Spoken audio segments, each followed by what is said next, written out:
थे, जिनकी प्रजा में पुत्र के समान सभी को प्रेम देने वाले महाराज प्रतीक बड़े सुंदर राजा थे।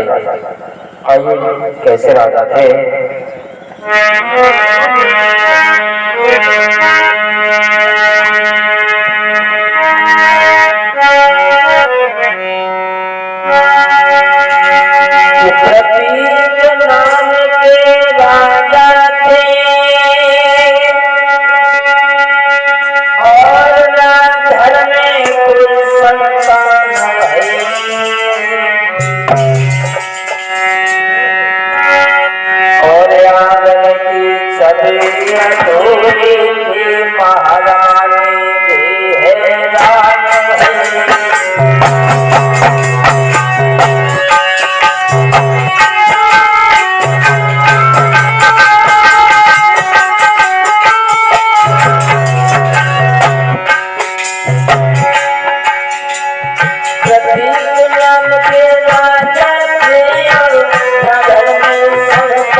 भगवान ने सर्व सुख तो किसी को दिया ही नहीं।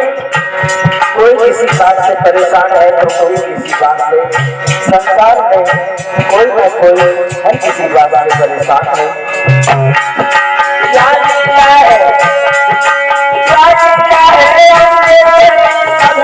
किसी को न देता है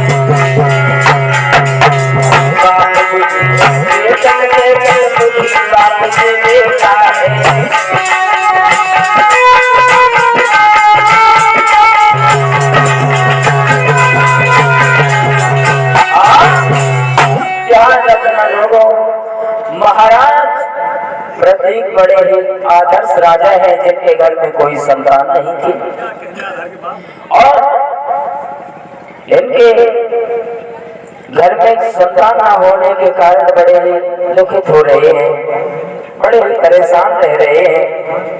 लेकिन एक बात और याद रखना, भगवान ने हर किसी को सर्व सुख तो दिया ही नहीं। कोई किसी बात से परेशान है तो कोई किसी बात से परेशान है। किसी के पास भोजन है तो भूख नहीं है, किसी के पास भूख है तो भोजन नहीं। कैसे है लीला भगवान की सोचा।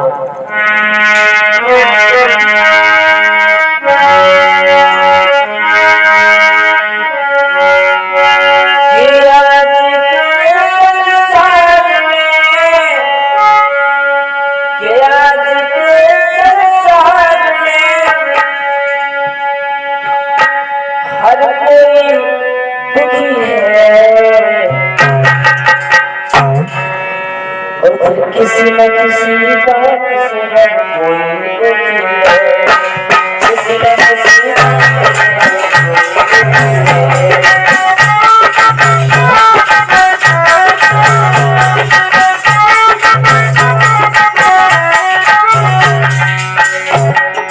आज के संसार में और आज के संसार में कोई न सुखी है, किसी न किसी बात से हर कोई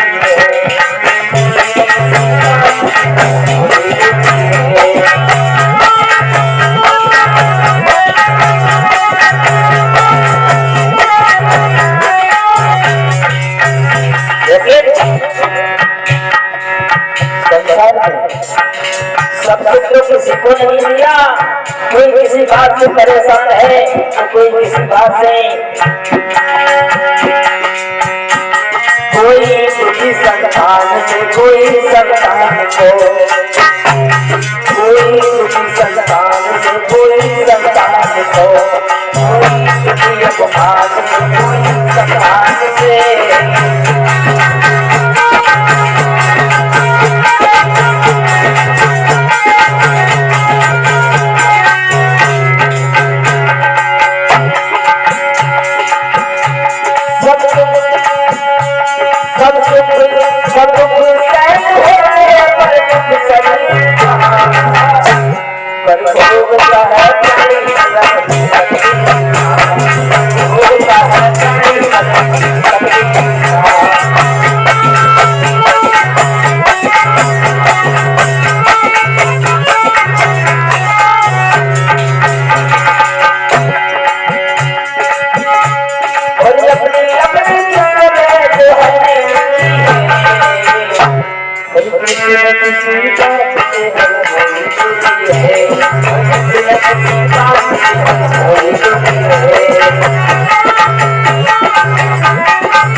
इस तरीका से महाराज प्रतीक बड़े ही आदर्श राजा थे, लेकिन इनके घर में कोई संतान नहीं हुई।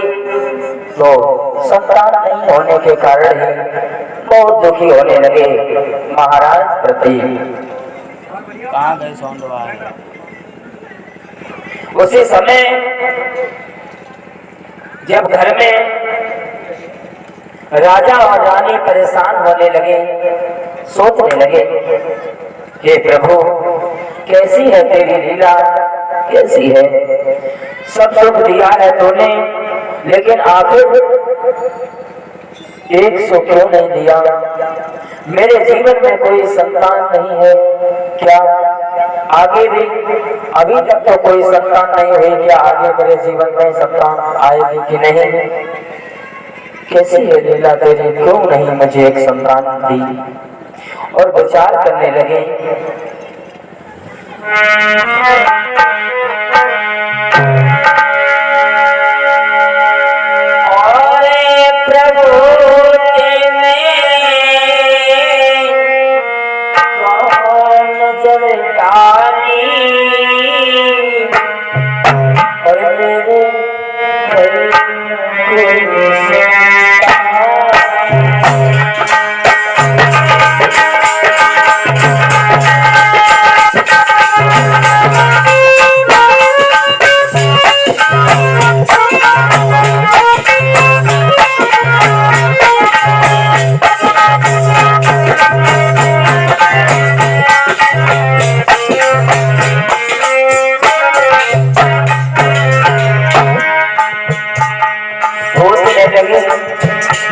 भगवान अरे कैसी है तुम्हारी लीला, मेरे घर में कोई संतान नहीं हुई, संतान अगर हो जावे सब चिंता पूरे हो जावे।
देख बड़े ही दुखित हो रहे हैं।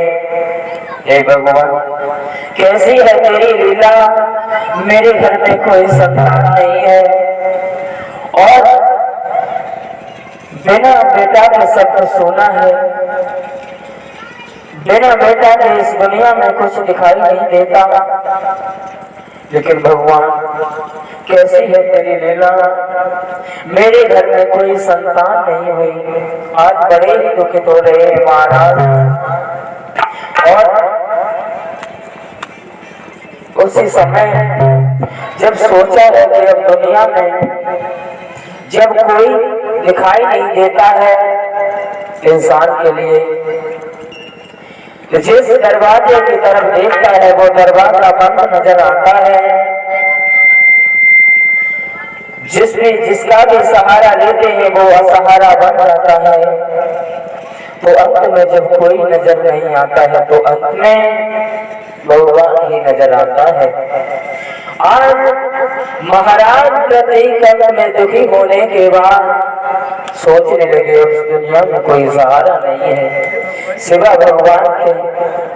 और उसी समय आज दुखी होने के बाद तो भगवान की तपस्या करने के लिए ये विचार ले लिया और चले। घर से राजा और रानी चल रही है और तपस्या करने के लिए चले हैं। तो वन में जाने के बाद तपस्या करने लगे। लेकिन किसकी तपस्या की है?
लगाई है ऐसा ही नहीं।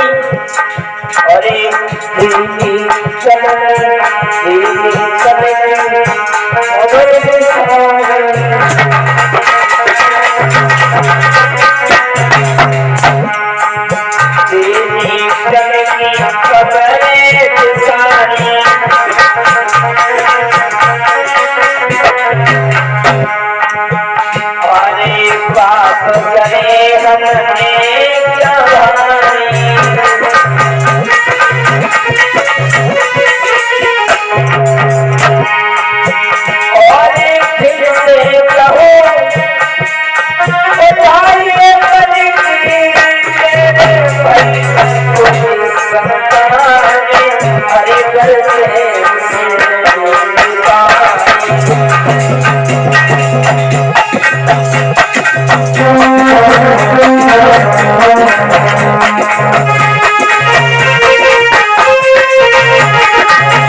ध्यान रखना लोगों, आज महाराज प्रतीक और उनके साथ में उनकी रानी भगवान की तपस्या कर रहे हैं, लेकिन किसी गंगा मां की।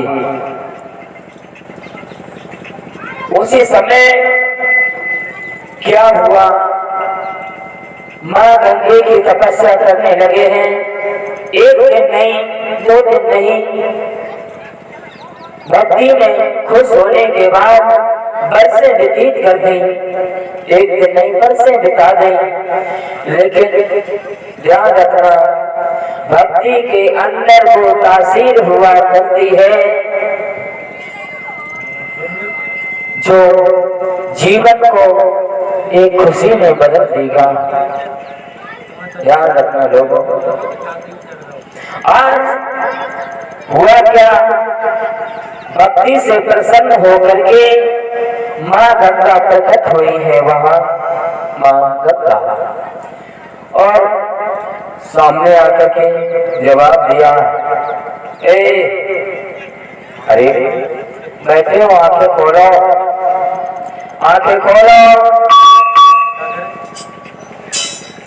आंखें खोले, जब देखा तो सामने क्या देखा, मां गंगा खड़ी है। मां गंगा को देखने के बाद में बड़े प्रसन्न हुए, चरणों पर गिर गए हैं, सोचने लगे, मां मैंने तो तुम्हारे लिए काफी मेहनत की, मैंने बड़ा ही त्याग किया है तुम्हारे लिए। तो जवाब दिया, धन्य वास्तविक आपने हमारे लिए काफी कोशिश की। आपका जो इतिहास देखने के बाद हम आपसे बड़े ही प्रसन्न हैं। कहो क्या चाहिए तुम्हें, आप कुछ वरदान मांग लो। जवाब दिया, वरदान तो चाहिए।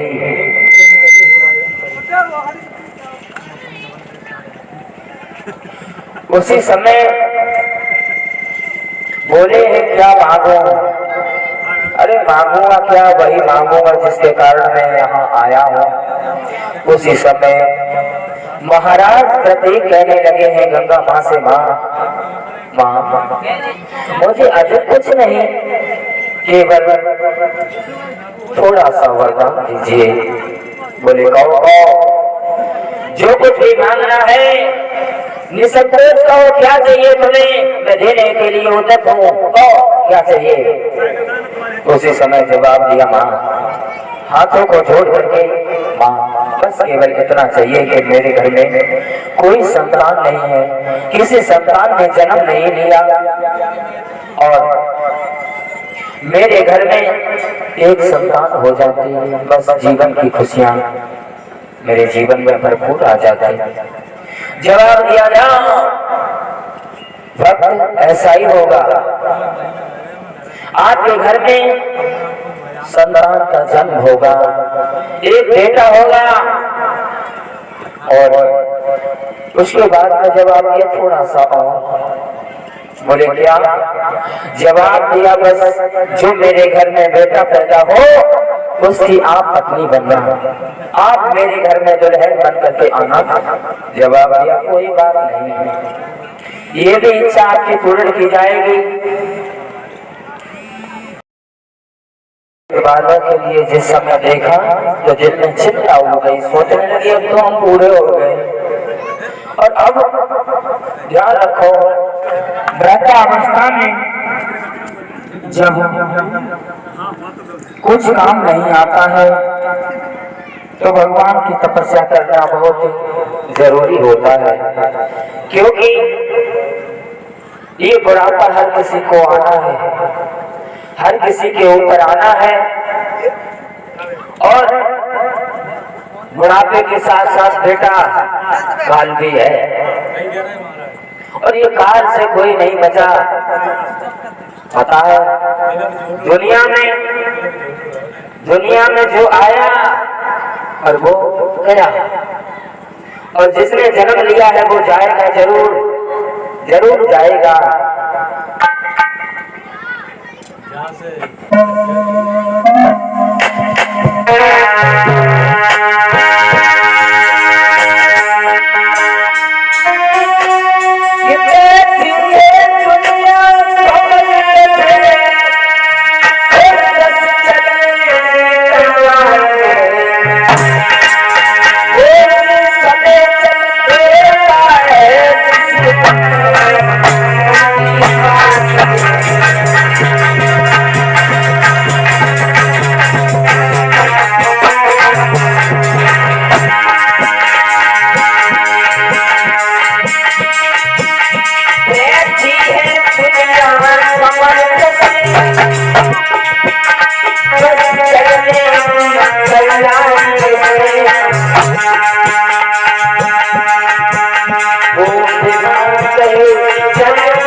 भगवान का ऊपर ध्यान देना बहुत जरूरी होता है।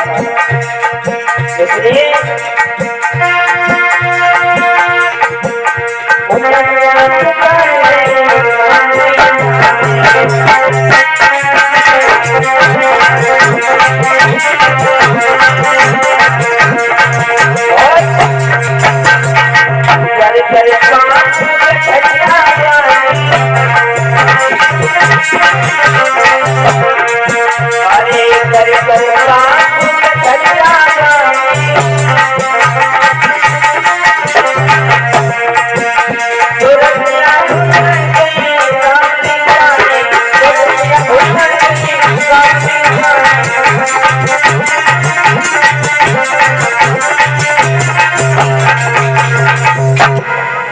ध्यान रखना लोगों, आवाज कम कर लो बहुत यार। ठीक है कम आवाज दांत ने आवाज खोल कर उस समय ध्यान रखना कि इस दुनिया में जो भी आया है वो जाएगा एक दिन जरूर, और जिस दिन जाता है तो पता नहीं। जरा सी बात कर बताओ, कोई आया और चल दिया, किसी का जन्म हुआ उसी समय उसकी उम्र का अंदाजा लग गया, लिख गया कि उस दिन तुझे जाना है। जब धीरे धीरे धीरे समय व्यतीत होता है वही दिन आ जाता है, और जिस दिन जाने की तैयारी होती है उस दिन जरूरी ये थोड़ा ही है कि आप बीमार हो, पता नहीं कौन समय, बहुत से तो अच्छे खासे चले जा, क्योंकि दिन है, समय आते ही हर किसी को जाना पड़ता है। ये मौत हर किसी के पीछे लगी है, ये मौत को हर पता है कि कौन इंसान कहाँ है, वो कहीं आकर के ढूंढ लेती है, और पता तो हर किसी को नहीं है कब जाएंगे।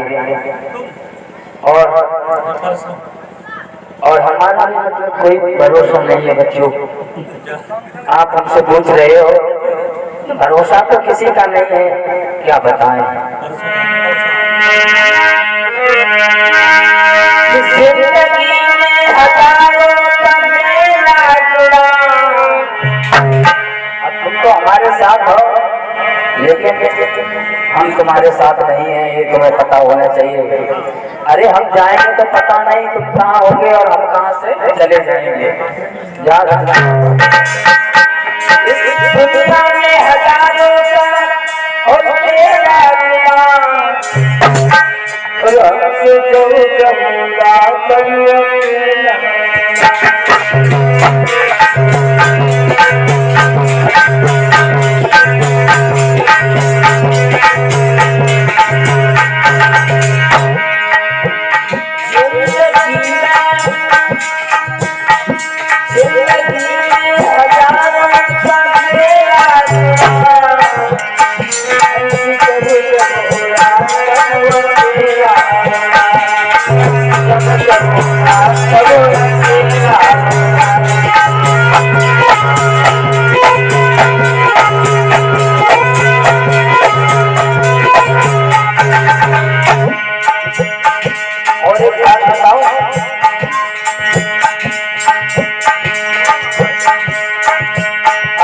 जाने पर के लिए तू इतना क्यों मचलता है? जब इस दुनिया से प्राणी जाता है बड़ा कष्ट होता है। अदब के जाने पर दिल तू इतना क्यों मचलता है? अरे हजारों लोग जाते हैं, ये रास्ता चलता है।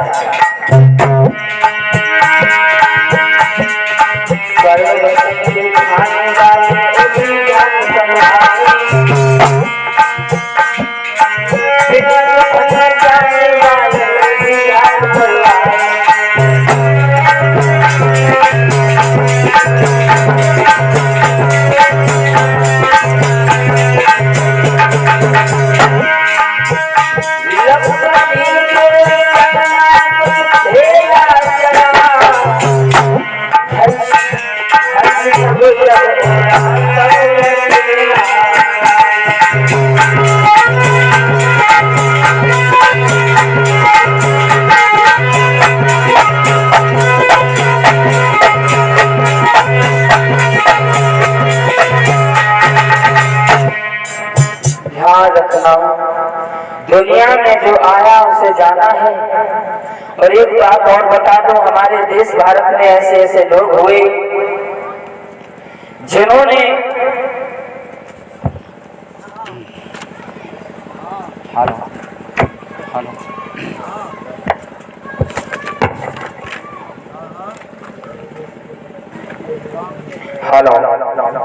ऐसे ऐसे लोग हुए जिन्होंने अपने जाने की कोई चिंता नहीं की, हमारे देश भारत के ऊपर अपनी जान भी फिदा कर दी, अपनी जान भी दे दी।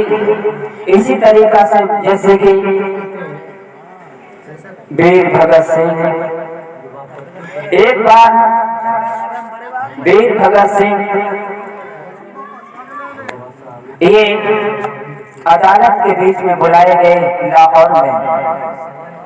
लाहौर में बुलाए गए। उसी समय हंसते ही हंसते बड़े प्रसन्न है, पता है कि उन्हें हमें जीवन में अब शेष दिन बाकी नहीं है, हमें जाना है, हमें फांसी हो रही है, लेकिन हंसते ही हंसते गए हैं और हंसते ही हंसते अपने प्राणों को इस देश के ऊपर बलिदान कर दिया।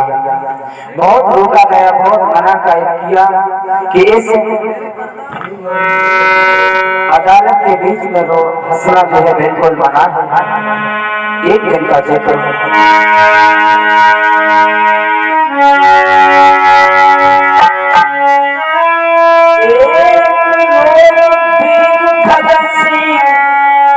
और अदालत बीच बुलाया गया और हंसना यहाँ पर शर्मना है, ये उसको समझाया गया।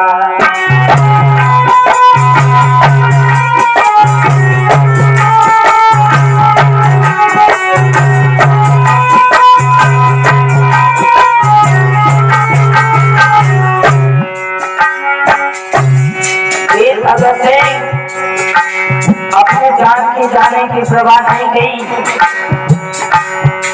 अदालत के बीच में हंसता हंसता गया। जब जज ने मना किया है तो यहाँ हंस रहा है, यहाँ हंसना बिल्कुल मना है।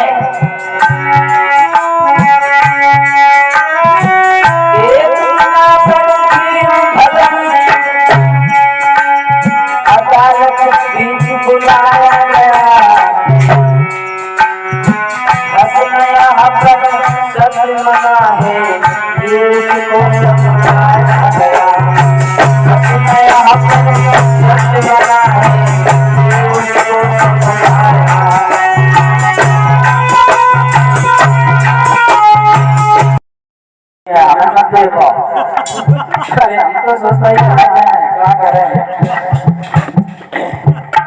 जब भगवान हंसाएगा तब हंसेंगे, हम तो अपनी मस्ती में रहते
कथा प्रसंग की तरफ दो शब्द और। तो तुम हंस रहे, हम साची कह रहे हैं, अब क्या करना, हमारी तो आदत है सबसे बड़ी थी। आइए गौर करते हैं वहीं पर महाराज प्रत्येक इनके घर में खुशहाली ही दिखाई दे रही है।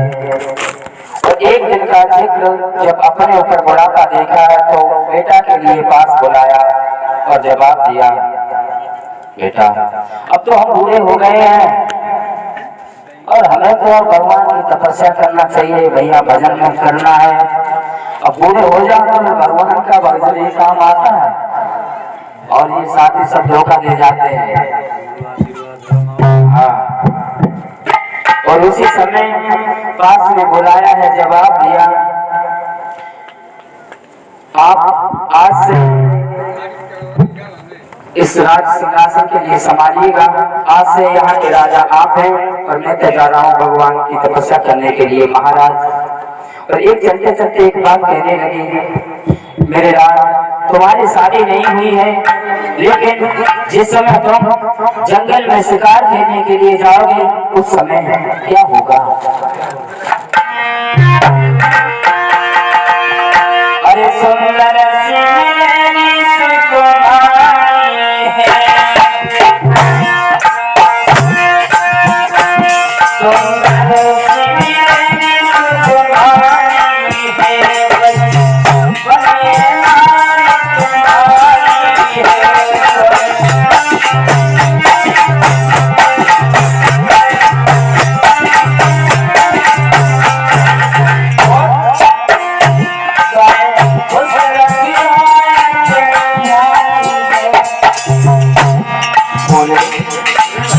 समय तुम जंगल में शिकार खेलने के लिए जाओगे मेरे लाल, उस समय तुम्हें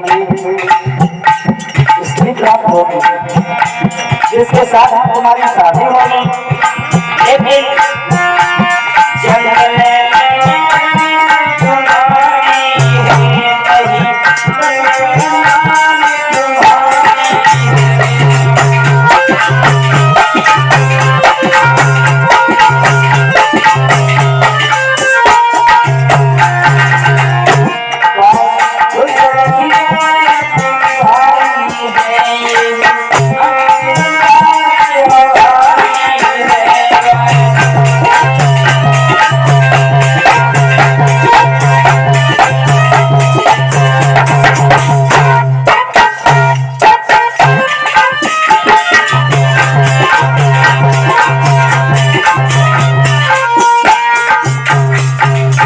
इतना कहने के बाद मैं जवाब दिया तो संभालो।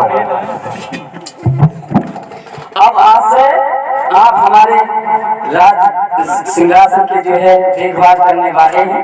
अब आप संभालिएगा और हम एक भजन आपको सुनाते हैं, उसके बाद बने हट रहे हैं भैया।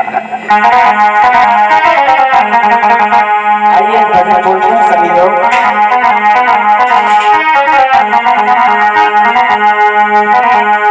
जिस समय भगवान श्री कृष्ण मथुरा के लिए चले जाते हैं, उसके बाद आवाज कम करेगा बहुत।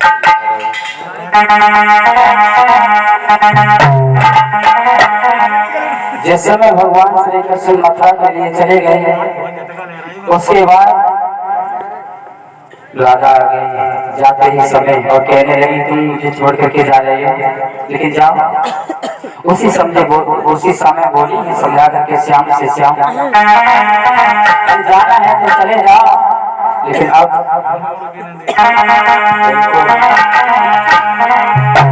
बोली अरे पिया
मैंने तुम्हारे लिए क्या से क्या नहीं किया,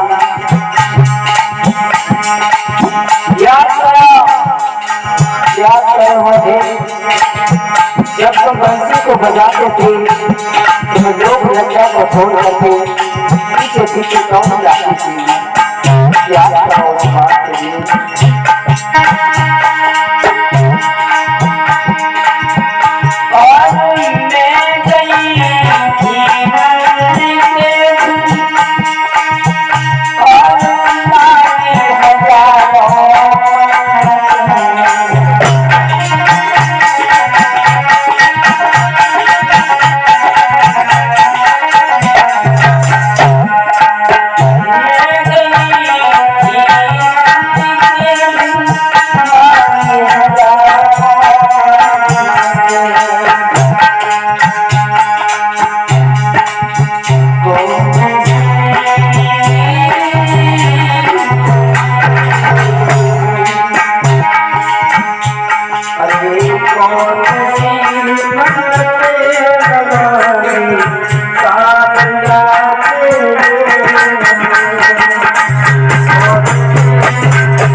चलेगा। अगर ऐसा मुझे मालूम होता कि तुम धोखा नहीं कर सकते चलेगा, और तो मैं आपसे बिल्कुल नहीं लगाती।